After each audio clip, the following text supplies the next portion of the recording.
Hello, everybody, and welcome to another My Music.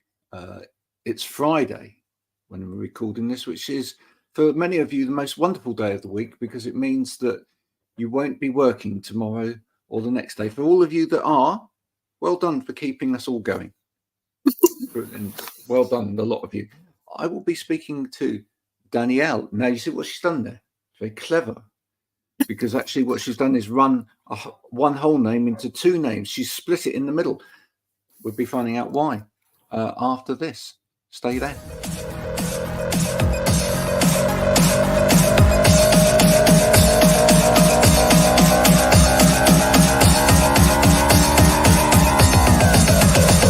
Keep on, don't stop.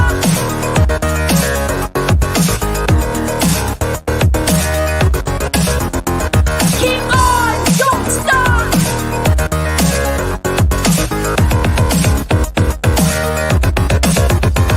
Keep on, don't stop.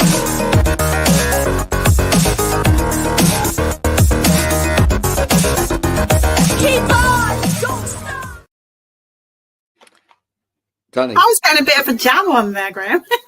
Yeah, well, I was about to say, I did notice that. And I do notice that actually, although I've now seen that video probably 150 times, most of the guests that come on haven't. And so they normally get transfixed because it's such a great video. There's such a lot It's happening in really it. good. Yeah. Did you do that yourself? No, I didn't. The sponsors did, though. That's all different acts from Analog Trash, who are down the bottom here, who are an independent record label, who make records and CDs and even other things like T-shirts, etc., for various brands and artists, and help Well, they them did a get good job. themselves That's a great out. video. Yeah, they did. It's most amazing. Now, as we said right at the start, Yeah. I'm going to call you Dani because that's the given name by which you would love to be known. Mhm. But your stage name is Dani Elle because that's your whole name. Is that right? Yes, my birth name, Danielle, Danielle. which I have not been known by since day one. So for me, that's an I'm in trouble name. But So if don't go anybody by that. finds you on a platform like LinkedIn, for example, of which some people will be watching this now, you can be found under Dani Townsend. Yes, which so isn't I obviously have like personal profiles of Dani Townsend. All my music profiles are Dani Elle. Yeah. Right, there you go. And Townsend, you said, is a difficult word to spell. I don't think it is particularly. I mean, it is the end of the town. I know, I mean, but you'd be surprised how many people ask. I have to say, right, it's town, and then it's send, and then people get it. But yeah, I get asked it all the time. So it was actually my mum's idea to come up with the new stage name Danielle, because before it was Dani James, which is my middle name. But then I wanted to rebrand before my album came out, so I put it to the team, as I call them, which is essentially my mum and my four sisters.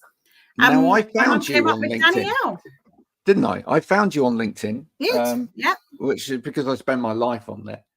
And when I'm not doing this, and at the time I said, "Oh, you should come and talk to me at some point." But you said, "Oh, but I want to get this album further along the line than it was." Yeah. What made you pursue the album dream? Because actually, that's not where a lot of musicians go these days.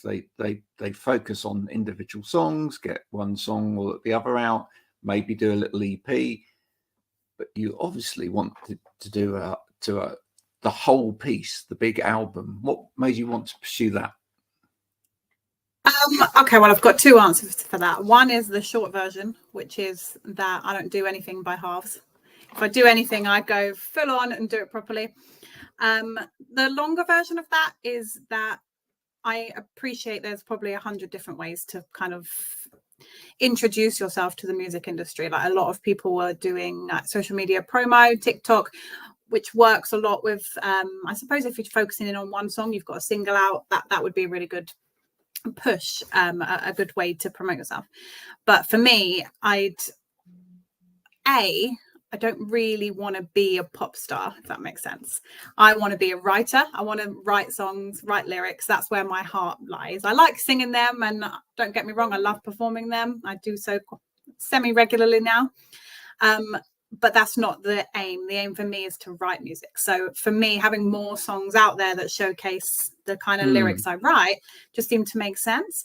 And at the time I decided to start recording, I already had a backlog of probably near on 50 to 100 songs to choose from. So kind of narrowing that down to just 11 already felt really difficult.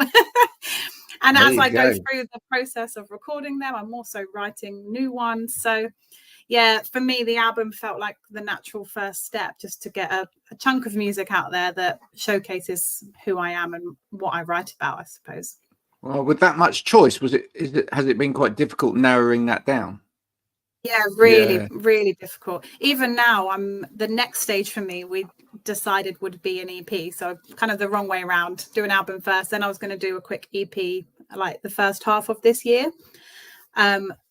But deciding on which songs to put on that EP, I've now already got to about 8. So it might just be another album. That's nearly an album, isn't it? Exactly. So you're quite prolific. Of songs. You're quite prolific. I can't stop writing. It's just constant. And obviously not all of them I would classify as album worthy or worthy of paying my producer to to put them into the world for me.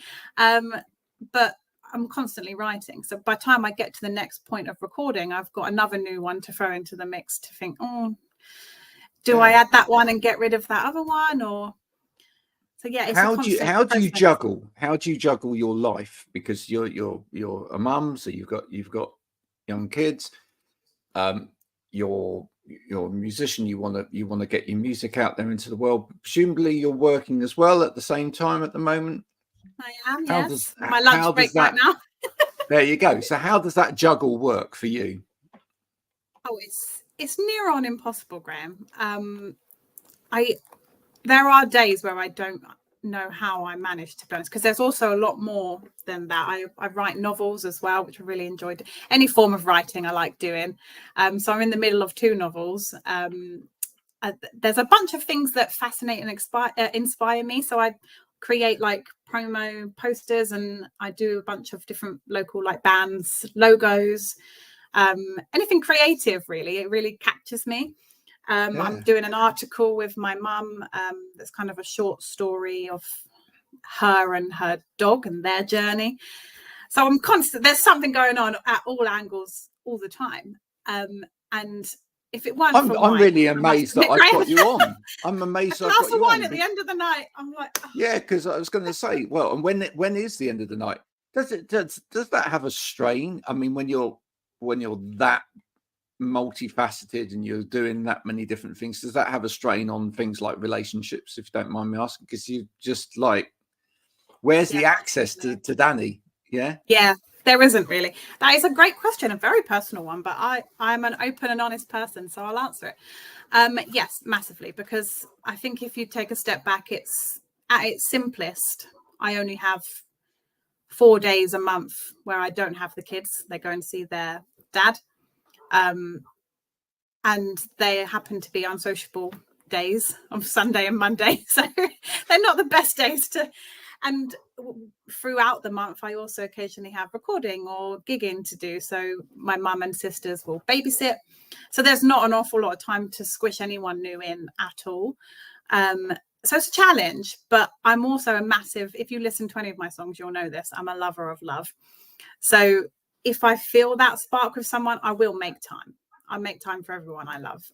They'll become a priority. And so if the right person came along, I say that term loosely, right person, like I know there's a lot of variable, but if someone who captured my attention and could kind of bring something new and exciting to my very busy life, 100% I'd make time for that. But right now, no one has. So in saying that, is there a love letter within your music then to the right person out there, if they dare to understand that? Yes, some of them. There are more of the upcoming ones, but I think a lot of the ones from my album touch on the more miserable side of love, if that's a way I could put it. It's more revolved around heartbreak, because that's where I feel the most inspired. So if I'm sad about love, I'll write 5 songs about it. When I'm happily in love, I'll maybe only write 1. So the balance is not quite there yet, but I've got a few more happy. Well, we hope you don't stay miserable forever just so that you can carry on writing. I mean, you do wonder that sometimes with musicians. You just think, oh no, they've got into a relationship, they're all happy now, please, oh no, the music's on the boil. You know, can you just become miserable again because it was so great when you were miserable? But I mean, you know, you have to write from a place of authenticity, and that comes from wherever you are at any given point in your life. Yeah, my process though is quite peculiar because I'm so busy. Inspiration will strike at any time, and I'll just come up with 2 lines, let's say, and I'll just write it in my phone or in my lyric book, which never leaves my side. And 6 months down the line, I might actually have some time, look back through it, and then finish writing that song. So I don't necessarily always need to be in that emotional state to finish writing it, which I think is it's kind of the skill that led me to think I want to write songs rather than be a performer. Yeah, because the ability to loop back and write what you're not actually feeling right now is what every songwriter needs to have, basically. So I also write songs that are based on my family's experiences, and like I've got a song about a relationship my mum was in and my sister was in and one of my best friends. So though I wasn't personally feeling that way, I was able to kind of learn their story and then write about it. So that's been a bit of a learning journey for me over the past couple of years. Do you find yourself getting open to those things? Because I appreciate it as well, because I'm a busy person myself. I've got 9 podcasts on the go. I've got 9. 9. I write for multiple people. My week actually looks like it's completely crazy to some people. I showed somebody the other day. They said, "Oh, what's your diary looking like?" And I literally showed them my diary, and they went, "Oh God." As you know, Graham, I'm the same, because we've cancelled this 3 times already before. Yeah, well, there you go. But that means that you have to get particularly good in terms of inspiration. I think that means you have to get particularly good at being able to draw from almost the smallest of details, or become very, very observant to anything, really. And I say, little things like, even when I go out the door and I go to one of the supermarkets down the road, I'm always people watching, because just one little thing or one little argument that you overhear or whatever can just become the spark of creativity for something. Are you getting the same?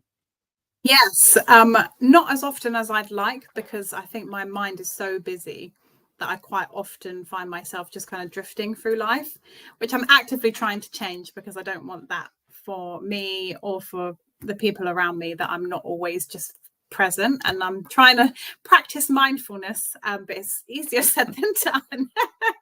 So I'm on a journey with that. But yeah, definitely. An example recently, actually, I think it was about a month or so ago, but I saw this advert. I can't remember what it was for now, but there was this couple and the wife had Alzheimer's, and it just got me all emotional. And then I started writing a song about forgetting all your memories and like losing touch with that past version of you. And so yeah, I could be inspired by anything, really. It doesn't take a lot, as long as I'm present in that moment. Does that make sense? Yeah, no, I need to be there, otherwise it's just happening to me instead of me enjoying that moment. When it came to getting this group of songs together for the album, how about the title for the album? How is that something that you could just go straight to, or is that something that not me? No, that was my mum again. So she came up with the Dani Elle and the name for the album. So it's Honestly, and I had about 100 different. Is that because she said that to you a lot as a child growing up? Honestly, Honestly, Dani. Well, she did, yeah, but no, that's not why. her justification of it, and obviously I agreed, as it ended up being the name, was that it kind of encompasses the whole meaning of the album, because they are all just honestly how I've been feeling over the past however many years that I've been writing, because all of my songs are from the heart. Even if they're not about me, they're from the heart, because I have to kind of put myself in that place and feel it with them. So yeah, honestly, basically sums up every single song I've ever written, because they're all just honest. So there are some people in my life who'll listen to those songs and think, oh, I reckon that's about me. Sometimes I neither confirm nor deny. Is about you. You're so vain. You know, goes back to that kind of thing, doesn't it? Really? Yeah. But I've had multiple people thinking that the same song is about them. So have you? They're not always right.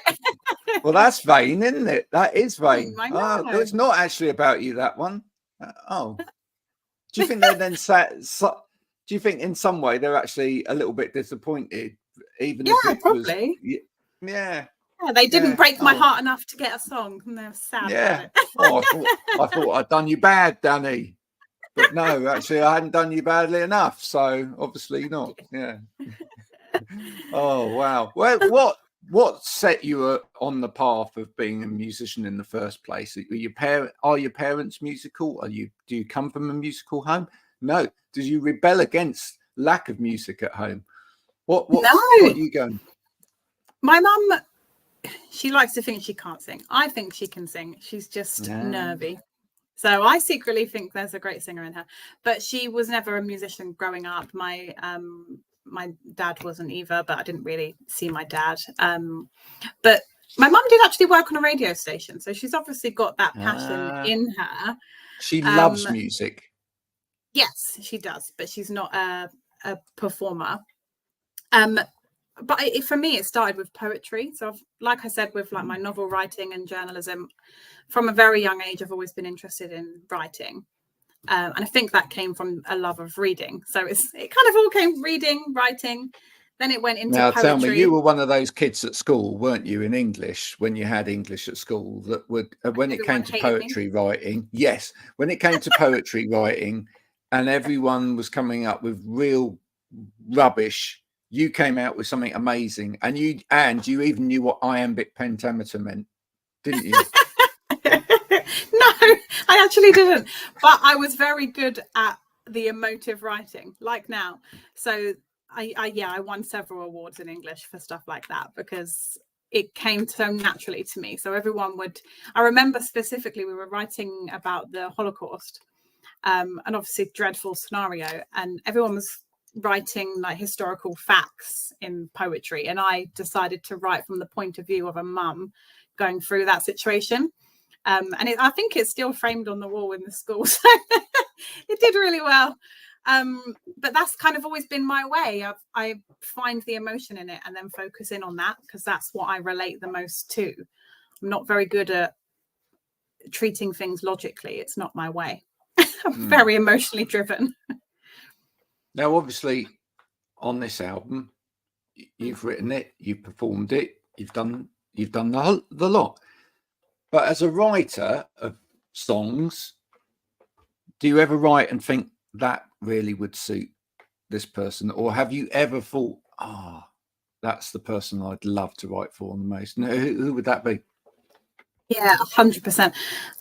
Recently, actually, I've got a song that I recorded 2 weeks ago now, so it'll be coming up on the EP or album, whichever one I opt for. I will release it as a single first, to be honest, because I think it's a cracking song. But as soon as I wrote it, I immediately thought of my producer, who luckily for me also sings, and it sounds like a song that he and his band could have written. So maybe I was subconsciously inspired by his music. But I'd written this song. It's called Devil on My Shoulder, and I initially wrote it from a one-person point of view. It would just be my song. And then I got about halfway through, realised that it sounds a lot like something he'd write, and decided to flip it a bit and turn it into a duet. So this is actually my first duet. I've asked him to sing on it with me, which he's thankfully and very generously obliged. So we've just recorded that a couple of weeks ago now. So yeah, that was my first experience of, oh, actually something I've written I think is not just for me. In terms of, I take it where your question was going was like celebrity famous musicians. Yeah. No is the short answer. There haven't really been many people that have crossed my mind, and I think mostly because a lot of current musicians are less emotive than they are pop stars, if that makes sense.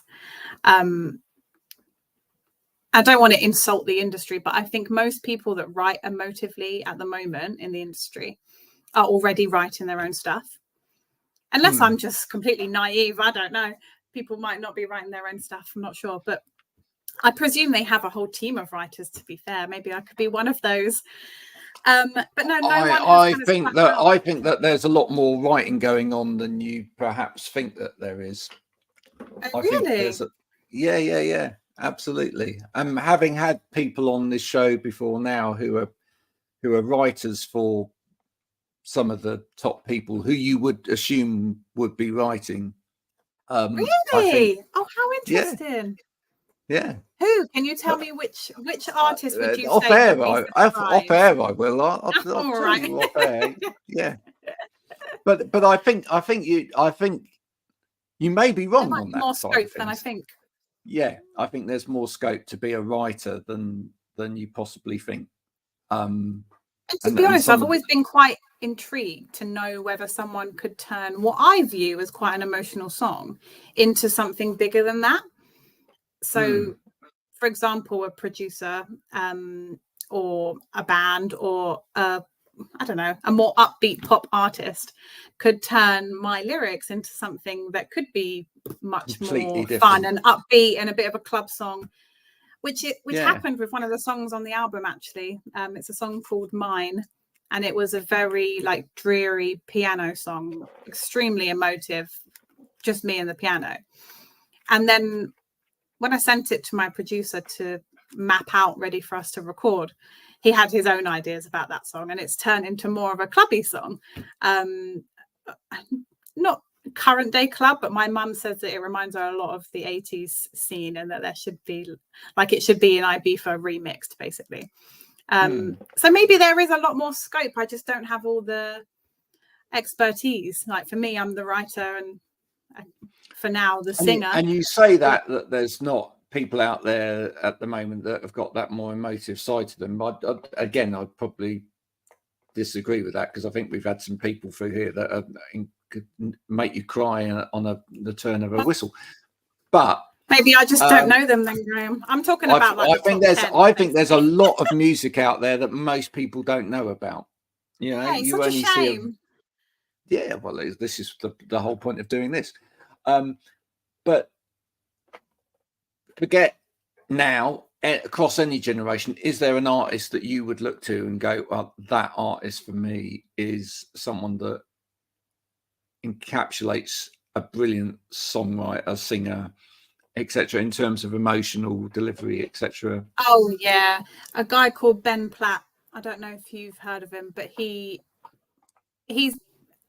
an actor, so he's been in movies. He does theatre as well, but I a few years back, discovered that he also writes and records his own stuff. And as soon as the first song I heard, I was like, oh, that's exactly what I imagined he would write like. And it's kind of like the male version of me. So he does write, all of his songs are emotional. They're all quite personal. So if there's anyone I would want to like get across the table and learn from, it would be Ben Platt. I'd love to see him live as well, but he's never in the UK. I'm writing it down so that so that we can make sure that we tag him into this. Yes, that's a great idea. See if we can get him across my dining room table. It has happened before now. Not literally. Oh.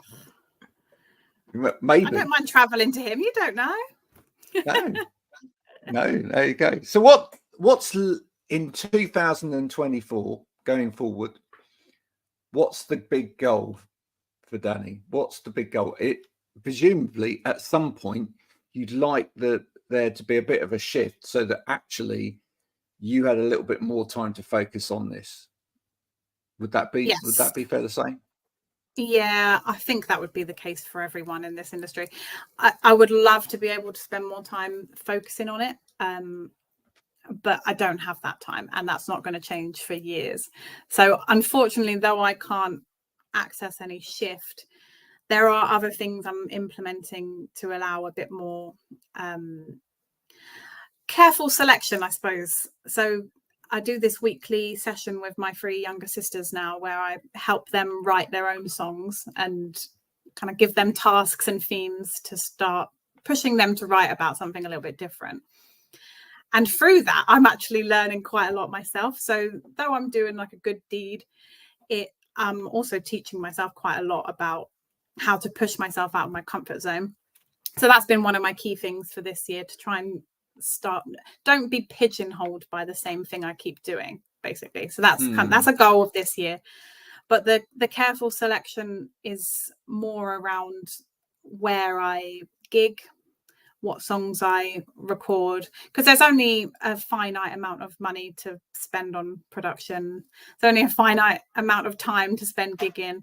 So I want to be quite careful with how I'm promoting myself, where I'm doing it, those kind of things. Because when I first came on the scene, like summer last year, so it's only relatively recently, anyone that wanted to give me a gig, I was like, oh, yay, someone wants me to come and sing. And I just did all of them. And very quickly got into burnout. And I can't do that with kids at home relying on me and a job to do and a house to keep clean. So as much as I'd love to be doing a gig 3 times a weekend, I just can't. So I'm channeling my energy. It's very easy to go that way. It is very easy for that to happen. Yeah. So, but I don't have the time to do it. So I need to be careful. I'm planning out this year to promote myself, record music, still gig, all the things I still want to do, still write more, just more selectively so that I can spend my time more wisely.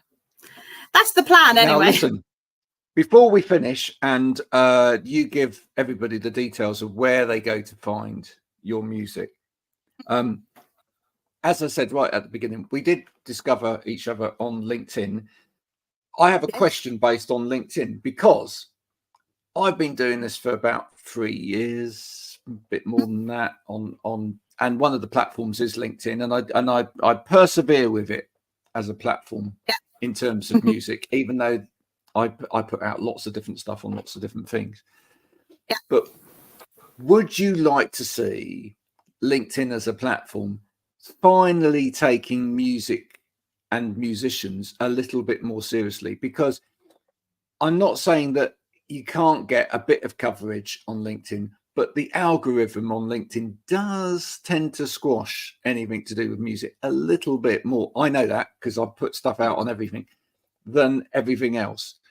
And it feels a bit of a shame because, this is business as much as anything else is, Yeah, I have to agree with you there. I think LinkedIn is quite wired to professionals. And though I wouldn't classify anyone in music as non-professional, I have noticed the same thing. Like for the same video at the same time, I'd get less traction on LinkedIn than I would on any other platform. But I suppose there's swings and roundabouts, like they can't all just be delivering the same thing.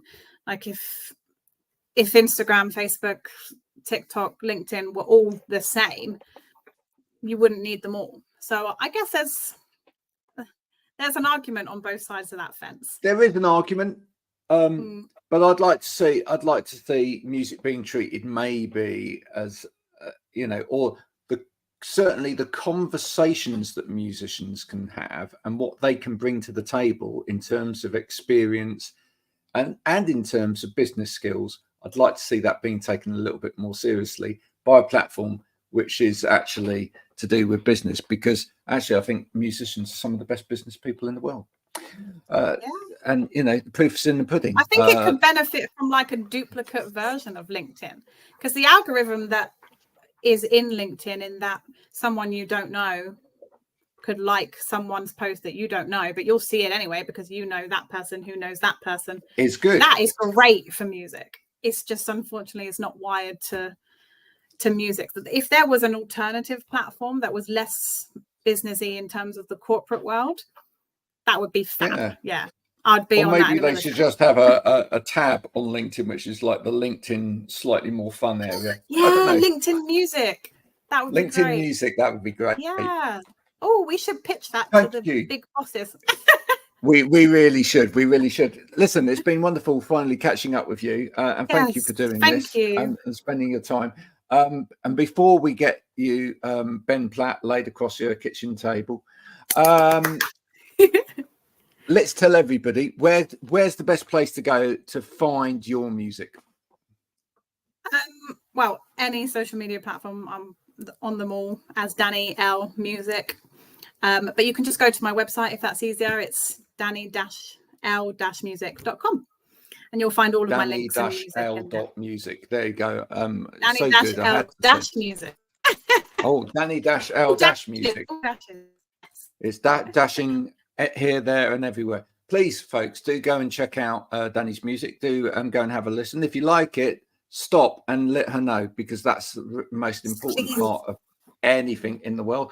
If you catch her on any of the streaming platforms, don't just listen, give her a follow as well. We will be adding Dani to the My Music podcast playlist, which has now become infamous in its own lunchtime, which with over 20 hours now of music, because there's a track on there from everyone that's been on the program for you to dive into. If you like music and you've got an eclectic taste, that's a perfect place to start, because it really is quite eclectic. I don't really have a genre person that comes on this program.